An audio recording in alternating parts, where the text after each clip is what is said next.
Намираме се тук след Асеновата крепост. Точно сме към параклиса Свети Атанаси.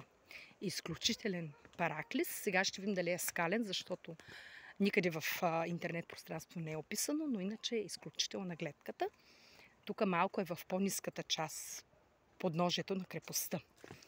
Пътеката е горска, но все пак има плочки. Да, направено е. Все пак е построено по някакъв начин с заграждения, за да може туристите да се чувстват по-комфортно и по-безопасно. Ето това е. С плочки, доста отдавна е направен този път. Поне още по времето на социализма. Но се чувства една изключителна гледка. Вече тук сме в подножието. Крепостта е вече малко по-нависоко от нас се намира.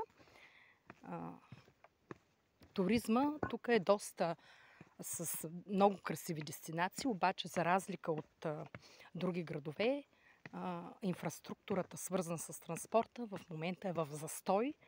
Няма друг начин за пътуване, освен чрез коли. Може да и пеша.